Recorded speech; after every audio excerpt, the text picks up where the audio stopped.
It's time to put the roof on this oak frame gazebo. Let's take a look at what we've done so far and what we're going to do going forward. Right, first two pieces of timber are already up here and already bolted on, wall plate and the first rafter. The rafters are going to be C24 8x2 or 200mm by 50, and we're going to space those out at 400mm centres or less. I've done the maths, the gap works out at 331mm. We like to put quite a bit of timber in, it just gives it that more chunky, robust feel. Each rafter gets two bird's mouths, one over the wall plate at the back and one over the oak beam at the front. So we're going to fire all these rafters on now, and then we're going to talk a little bit about a detail at the front that we've put in to accommodate an LED lighting strip.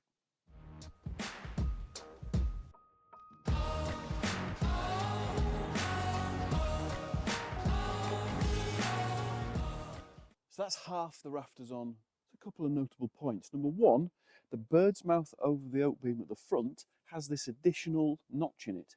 That is to facilitate the installation of an LED strip. If you remember, we routed a groove in this beam for an LED strip to uplight the roof. That's just us looking after the electrician. Hopefully we put a smile on the Sparky's face when he comes to install that. We've left plenty of meat on the rafter so that we can fix it down properly, and we've also bird's mouthed over the wall plate that's bolted to the house, so it's all nice and strong and load bearing and looking good. There's 5 more rafters to put on, then we can cut the tails off and board it with our tongue and groove.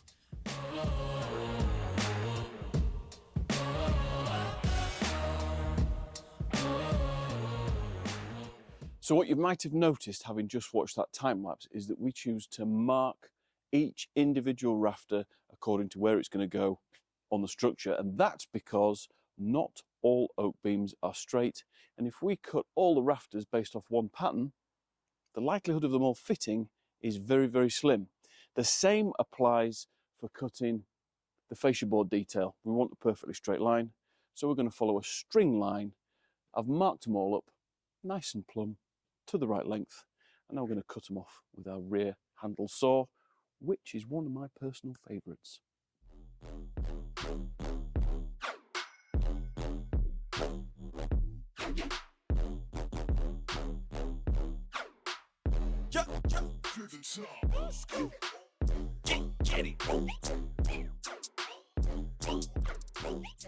Rafters are on, as you've seen.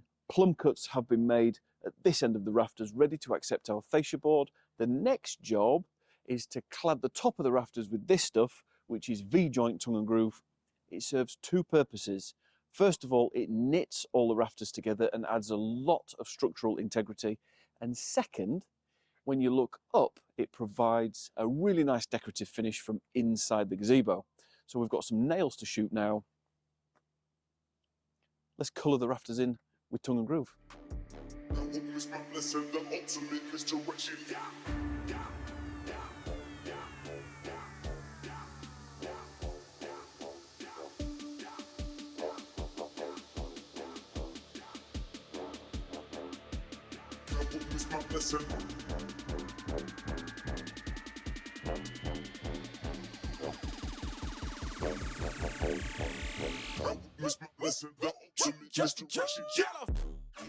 We've had a delivery. In this pallet is the roofing material that we're going to be finishing this gazebo with, so let's formally introduce it. The product is called Light Slate, and it's manufactured in the UK by a company called Britmet, and there's a number of reasons why we've spec'd it on this job and previous projects as well. The primary reason is that it goes down to very, very low roof angles. The angle on this project is 13 degrees, and on a lean-to roof these will go down further, right down to 12 degrees. And as far as I'm aware, there isn't a natural slate product out there that will accommodate roofs that low. The other reason why I like them is because they're a composite slate. They are unbelievably resilient, extremely tough, and an absolute pleasure to work with.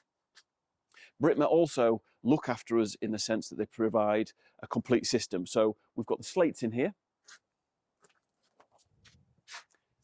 of which this is one, but we also need a Verge detail, so they supply us with a dry Verge detail, and it's this component that's going to go on the roof next. So let's take a look at this, how it gets installed and the purpose that it serves. So as you can see behind me, one or two things have happened which we haven't documented, and there's two reasons for that. Number one, my cameraman hasn't been very well, although he's much better now. He's back behind the camera. And the other reason is, yesterday, when we had the camera out, it may or may not have been recording in slow-mo. So unless you want to watch about 10 hours of footage of me in silence talking about the roof, we're going to glaze over it and I'm going to talk to you about it now. So we've put the rafters on, we've overboarded the rafters with tongue and groove, we've installed some counterbattens, we've installed some roofing membrane, and we've installed some lats onto which we're going to nail the tiles. The counterbattens are there to provide an airspace between the tongue and groove and the membrane, and the battens, as I've just said, are there to hold the tiles. That's what we're going to nail them down to. So what we're working on now is the barge board detail on the gable end. We've fitted the first two courses of fascia board on the front. It's oak tongue and groove. Actually, we made the tongue and groove. We only needed a small batch, so we chose to make it and machine it in the workshop, which we've done a video on previously if you're interested in how that gets made. But now we're working on the gable end detail, and we're going to look at the Verge trim, which I've just shown you on that pallet of tiles.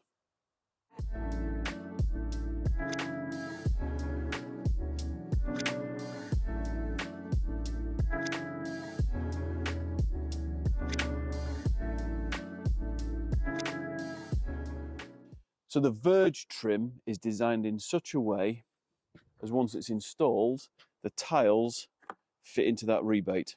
Just gives a nice finish. And it goes on there, just like that. We're going to roll our membrane up and over. You've always got to think about what happens if any water gets through the tiles in the very unlikely event that that happens. Because we've rolled that membrane over, any water would hit the edge of that membrane and make its way down to the gutter. So nothing can leak down the gable. Just going to tack this on with some little tiny stainless steel nails. In time, this will be held on by the barge board, but we'll come to that in a minute. Once I've tacked this on, we'll have a look at the connector piece.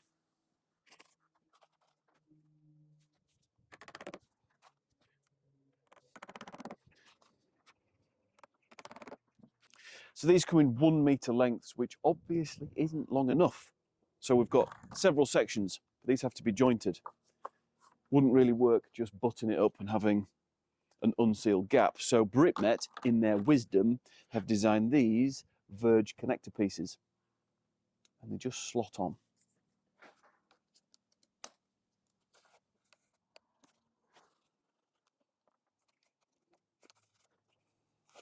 Push it up tight.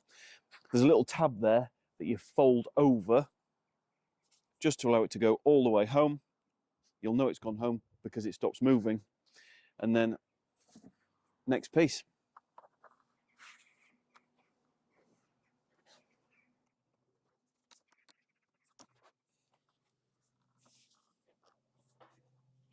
So we'll tack that on.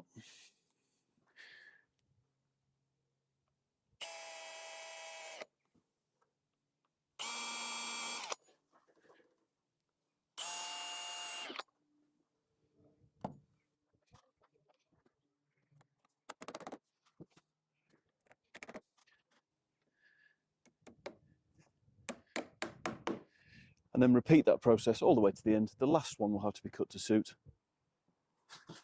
But I think you'll agree that is a very neat, slick solution. Means you don't see any sides of any tiles, keeps it all nice and watertight. Good old Britmet.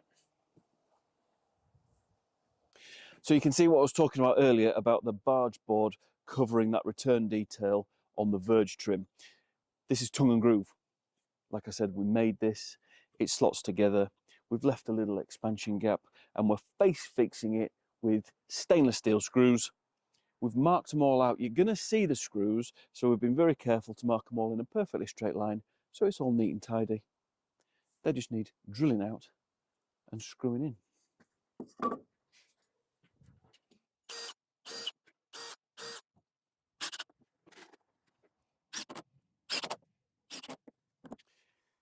So now we get to move on to the tiles, which is good news. We're going to look at each detail, each part of the process of putting these tiles on. So you notice we've got 2 lats at the bottom. That is to accommodate the first course, the undercourse, which is a cut down tile. In terms of cutting these, we just use regular joinery wood cutting tools. These get cut on the chop saw. So this undercourse gets nailed straight through the face into this lower lat all the way along. We've done some setting out. We know that we needed to start with a full tile, and that presents as a sensible cut at the far end. So I'm going to lay all these out, nail them down, and then we'll look at the next course, which is a full tile.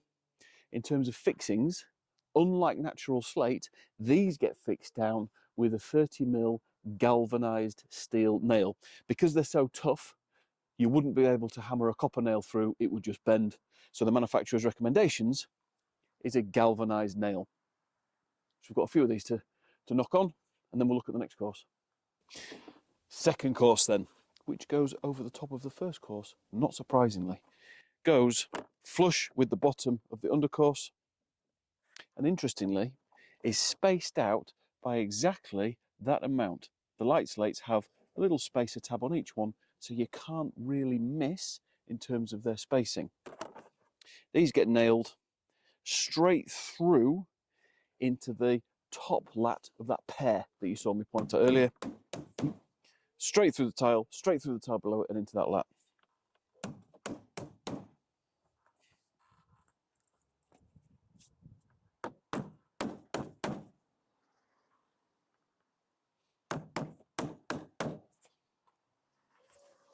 Easy. Right, Mr. Cameraman, are you going to explain why we're cutting straight to a point where all the tiles are done, or am I going to explain?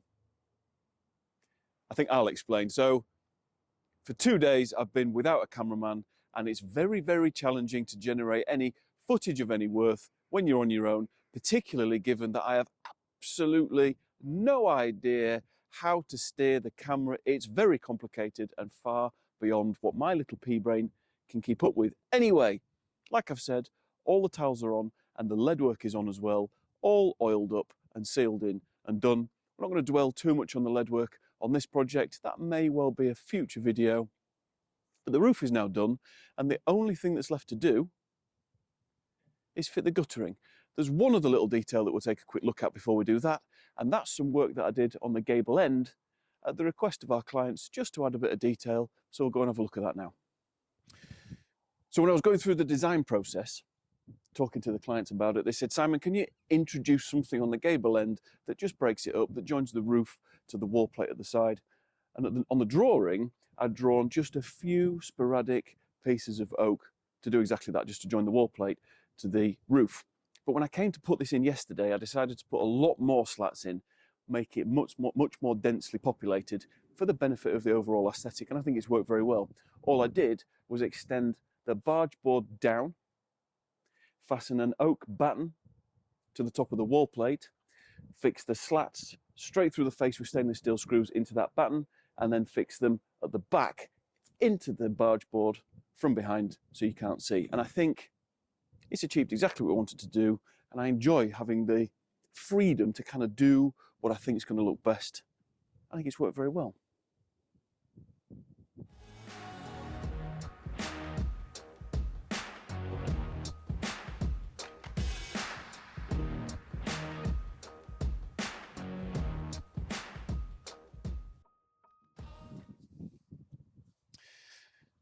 Guttering is on, it matches what's on the main house, so that means we can call this project completely finished. I wonder what the next video is going to be about. Maybe I'll see you there. Bye for now.